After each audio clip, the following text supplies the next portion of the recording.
Question is two thin lens L1 and L2, L1 being convex lens of focal length 24 and L2 is concave lens of focal length 18 cm are placed coaxially at a separation of 45 cm. A 1 cm tall object is placed in front of the lens L1 at distance of 36 cm. तो हमें बताना है कि find the location and height of the image formed by the combination. तो पहले इसका एक diagram बनाते हैं। इसमें हमें गिवन जो लेंस L1 है यानी कि कॉन्वेक्स लेंस, उसकी फोकल लेंथ है 24 सेंटीमीटर और जो लेंस L2 है उसकी फोकल लेंथ है 18 सेंटीमीटर। क्योंकि ये कॉनकेव है तो हम इसकी फोकल लेंथ को माइनस में लिखेंगे, -18 सेंटीमीटर, और उनके बीच का डिस्टेंस है 45 सेंटीमीटर। अब एक ऑब्जेक्ट रखा हुआ है 36 centimetre from the lens L1। तो देखो मान लेते हैं कि यहाँ पर किसी एक पर्टिकुलर पॉइंट पर ये हो गया फोकल लेंथ 24, यहाँ तक मैं मान लेते हैं ये फोकल पॉइंट है हमारा, और इससे थोड़ा दूर अगर आप 2f देखो तो 2f 24 का डबल होगा, लेकिन ये उसके बीच में कहीं पर एक ऑब्जेक्ट रखा हुआ है f और 2f के बीच में। इसकी जो हाइट है वो 1 सेंटीमीटर है और इसका जो डिस्टेंस है L1 के ऑप्टिकल सेंटर से वो हमें गिवन है 36 सेंटीमीटर। तो हमें बताना है find the location and the height of the image form by the combination. अब दो लेंस हैं तो जो फाइनल इमेज होगी वो हमें बतानी है और उसकी हाइट बतानी है। अब यहाँ पर क्योंकि दो लेंस है तो पहले फर्स्ट लेंस के लिए कैलकुलेशन करते हैं कि जो फर्स्ट लेंस है उसकी इमेज कहाँ बनेगी। तो लेंस L1 के लिए U1 -36 सेंटीमीटर है, फोकल लेंथ है 24 सेंटीमीटर और इमेज हमें निकालना है। तो जो लेंस फॉर्मूला है वो होता है 1/f equal to 1/v minus 1/u। Since हमें v निकालना है तो मैं इसको ऐसे लिख सकता हूँ 1/v इक्वल हो जाएगा 1/f प्लस में 1/u के। ऐसा क्यों, आप इसको इस तरफ ले जाओ तो ये माइनस की जगह प्लस आ जाएगा। अब वैल्यू पुट करते हैं 1/v equal to 1/, focal length कितना है 24 और जो ऑब्जेक्ट डिस्टेंस है वो हम नेगेटिव में लेंगे तो प्लस, और यहाँ पर आ जाएगा माइनस साइन 36, यानी कि 1/v इक्वल हो जाएगा 1/24 माइनस 1/36। अब 36 और 24 में एलसीएम जो आएगा वो आएगा इसका 72।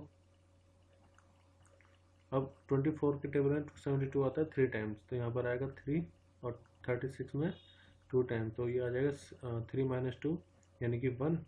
तो हमें यहाँ से लोकेशन मिल जाएगी इमेज की। ये मैंने जो इमेज निकाली फर्स्ट लेंस के लिए निकाला तो इसका हम V1 लिख लेते हैं, और ये कितना आ जाएगा 3 - 2 मतलब 1/72। सो V इक्वल टू हो जाएगा 72 सेंटीमीटर। इसका मतलब ये हुआ कि जो लेंस L1 है उसकी इमेज 72 सेंटीमीटर बनेगी। अगर इसको समझा जाए तो देखो यहाँ से, और ये प्लस आ रहा है, और प्लस आने का मतलब ये है कि जो इमेज है वो राइट साइड पर बनेगी। अब यहाँ से अगर मैं L2 की तरफ मूव करूँ तो 45 सेंटीमीटर तो यहीं पर हो गए, और मुझे और कितना आगे जाना है, मतलब यहाँ से इस तरफ हम जाएंगे तो लेट इसकी फोकल लेंथ है 18 सेंटीमीटर, तो जो फर्स्ट लेंस की इमेज बनेगी वो f2 के भी बियॉन्ड बनेगी, यानी कि v1 जो होगा, लेट यहाँ से यहाँ तक का जो डिस्टेंस है L1 से जो v1 है उसका डिस्टेंस टोटल कितना होगा 72 सेंटीमीटर। अब हमें ये देखना होगा कि जो v1 इमेज बनी है it will act as object for the lens L2। तो मुझे ये देखना होगा कि L2 से ये कितने डिस्टेंस पर है v1। सो ये पॉइंट पहले लिख देते हैं, image formed by lens L1 act as object for the lens L2। But हमें ये देखना होगा कि L2 का जो ऑप्टिकल सेंटर और जो V1 की पोजीशन है वो कितने डिस्टेंस पर होगी। तो आप ये देखो यहाँ से यहाँ तक कंप्लीट जो डिस्टेंस है वो है 72 सेंटीमीटर, और 72 में से आप, मतलब मैं इसको ऐसे लिख देता हूँ U2 मतलब कि object distance of the object of the second lens L2, वो इक्वल हो जाएगा टोटल डिस्टेंस, ये 72 है V1 का, और उसमें से मैं माइनस कर दूंगा 45 को। So U2 will be equal to 27 centimetre. इसका मतलब ये कि L2 से जो L2 का ऑब्जेक्ट होगा यानी कि V1 वो 27 सेंटीमीटर पर है। अब हमें ये पता चल गया कि U2 की वैल्यू कितनी है 27, और ये पॉजिटिव हम लेंगे क्योंकि ये राइट साइड पर बन रही है। तो अब हमें फाइनल इमेज निकालनी, तो मैं लिख रहा हूँ उसको V2 हमें निकालना है, और जो फोकल लेंथ है सेकंड लेंस के लिए वो हमें गिवन है माइनस के 18 सेंटीमीटर। तो फिर से हम लेंस फॉर्मूला अप्लाई करेंगे 1/f equal to 1/v minus 1/u। ठीक है, और फिर से क्योंकि v निकालना है तो इसको एज इट इज लिख लो जैसे यहाँ पर मैंने लिखा था 1/f प्लस में 1/u। तो 1/v equal to 1/ focal length second lens के लिए कितना है -18, और ऑब्जेक्ट डिस्टेंस हम माइनस ले लेंगे क्योंकि राइट साइड पर है, प्लस ही लेंगे। तो प्लस के 1/u की वैल्यू कितनी आ गई 27, यानी कि सेकेंड लेंस के लिए ऑब्जेक्ट डिस्टेंस। तो 1/v इक्वल टू फिर से 18 और 27 का जो एलसीएम आएगा इट विल बी 54,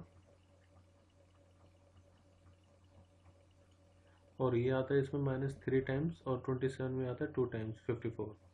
सो यहाँ पर हम लिख सकते हैं कि जो v की वैल्यू हो जाएगी 1/v की वैल्यू वो हो जाएगी माइनस के 1/54, या फिर v की वैल्यू आ गई 54 सेंटीमीटर विद नेगेटिव साइन।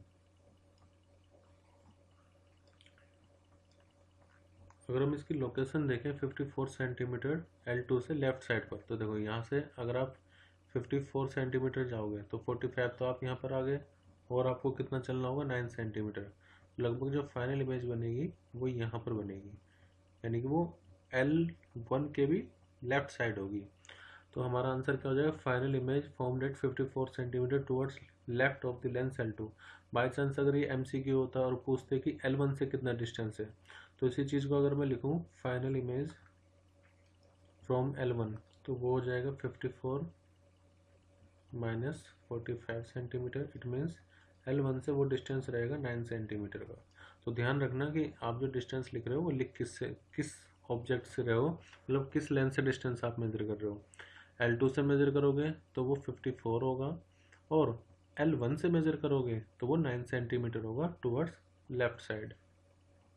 देखो लोकेशन तो हमने दोनों लेंस से बता दी कि L2 से लोकेशन होगी 54 सेंटीमीटर लेफ्ट, और L1 से लोकेशन होगी 9 सेंटीमीटर टुवर्ड्स लेफ्ट। ये भी मतलब अगर आप वैसे लिखोगे तो माइनस आएगा।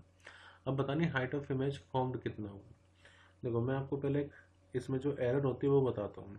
ये एक बुक में भी मैंने देखा था, उस बुक में भी ये एरर दे रखी थी। एरर ये है कि मैग्नीफिकेशन अगर आप ये लिखते हो magnification equal to height of image upon height of object, और आप लिखते हो final image v upon u, तो v फाइनल कितना है L1 से 9 सेंटीमीटर, और ऑब्जेक्ट डिस्टेंस कितना है L1 से 36 सेंटीमीटर।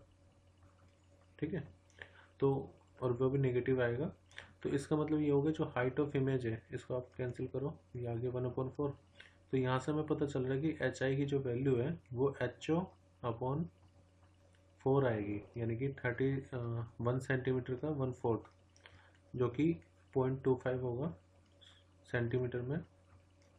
अब अगर हम मैग्नीफिकेशन इस तरीके से निकाल रहे हैं तो ये गलत है।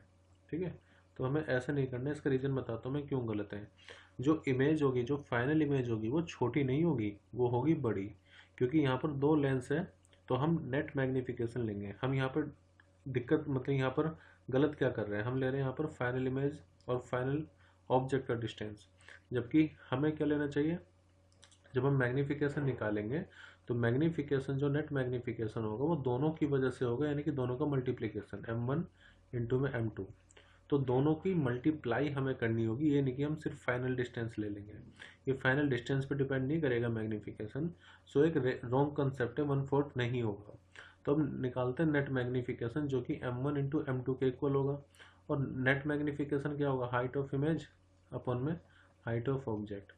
अब अगर मैं M1 को देखूं यानी कि magnification of the first lens, तो फॉर्मूला आप लगा दो V अपॉन U, यानी कि V1 अपॉन में U1, और मल्टीप्लाई कर देंगे हम यहाँ पर M2 की, तो यानी कि उसकी इमेज V2 अपॉन में U2।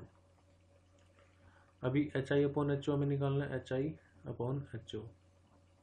So it will be equal to V1 कितना है हमारे पास, जो फर्स्ट इमेज का डिस्टेंस है वो 72 है, अपॉन में उसके लिए ऑब्जेक्ट डिस्टेंस कितना था, वो था 36 विद नेगेटिव साइन, मल्टीप्लाई में V2 अपॉन U2। जो फाइनल इमेज हमारी जो बन रही है मतलब लेंस L2 के लिए हम देखेंगे वो कितना है -54, और उसके लिए ऑब्जेक्ट डिस्टेंस कितना था u2, वो है 27। तो यहाँ से आप देखो ये माइनस इंटू माइनस, दो तरफ माइनस है ना, तो माइनस इंटू माइनस तो हो जाएगा प्लस। में यहाँ पर दिखा देता हूँ HI/HO। फर्स्ट लेंस का भी मैग्नीफिकेशन माइनस में आ रहा है और सेकंड लेंस का भी माइनस में आ रहा है, तो माइनस माइनस हो जाएगा प्लस। और आप देखो 36 इंटू 2 72, 27 इंटू 54 2, तो ये आ जाएगा 2 यानी कि दोनों जो लेंस है उनका मैग्नीफिकेशन 2 और 2 आ रहा है, तो मल्टीप्लाई हो जाएगी। इसका मतलब जो हाइट ऑफ इमेज आ रही है वो 2 इंटू 2 4 टाइम्स होगी हाइट ऑफ ऑब्जेक्ट के। इसका मतलब जो इमेज होगी वो एनलार्ज बनेगी, वो बड़ी बनेगी, छोटी नहीं बनेगी, 1/4 नहीं होगा। सो आई होप ये कंसेप्ट आपको क्लियर हुआ होगा। मैग्नीफिकेशन निकालते वक्त हमें दोनों लेंस को कंसिडर करना होगा, ना कि सिर्फ हम V/U रखेंगे, वो गलत रहेगा।